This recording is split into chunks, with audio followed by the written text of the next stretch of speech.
আসসালামু আলাইকুম। এই মুহূর্তে আপনারা দেখতে পাচ্ছেন একটি ভাই বিদেশি ঝান্ডা নিয়ে সে কিন্তু বাবরি মসজিদে চলে এসেছে।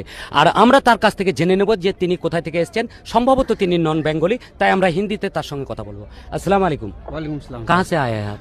मैं सर पश्चिम नेपाल से आया हूँ। पश्चिम नेपाल से। जी कब सर। निकले थे घर से? मैं परसों लिख रहा था सर, परसों नहीं 900 लिख रहा था। हाँ। तकरीबन 10-11 बजे के बीच में, और उधर मुझे 2 दिन 2 रात लगा, यहाँ समथिंग 48 घंटा लगा यहाँ पहुँचते में।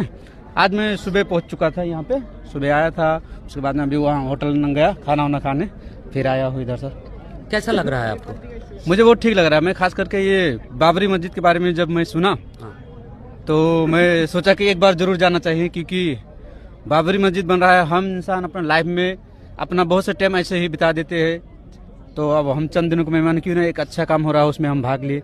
तो मैं सोचा कि कुछ ना कुछ कर सकूँ, इसलिए मैं नेपाल से आया था। तो एक ईटा मैं नेपाल से लेके आया था, और 1-2 लोगों ने कहीं कहीं बैग वैग चेक होता है ना, तो पूछा तो उनको फनी जैसे लग रहा था, भाई तू इतनी दूर जा रहा है, एक ईटा लेके क्यों जा रहा है, इसका क्या मकसद है। तो मैंने बोला इसको शायद आप लोग नहीं समझ पाओगे, एक मस्जिद बन रहा है उसके लिए मैं एक ईटा लेके जा रहा हूँ। मैं यहाँ से ज़्यादा कुछ तो नहीं ले जा सकता, पर मैं कुछ नहीं तो एक ईट लगा सकूँ, इसलिए मैं नेपाल से आते वक्त एक ईटा लेके आया था।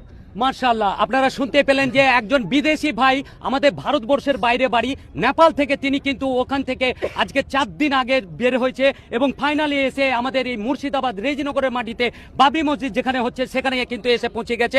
এবং তিনার উদ্দেশ্য তিনি কিন্তু বলে দিয়েছেন যে আমি বাবরি মসজিদে শরিকানা হতে একটা ইট হাতে করে সেখান থেকে আমি নিয়ে চলে এসেছি। এই ভিডিওটি দেখা মাত্র এত শেয়ার করবেন যেন বিশ্বের কোনায় কোনায় পৌঁছায়।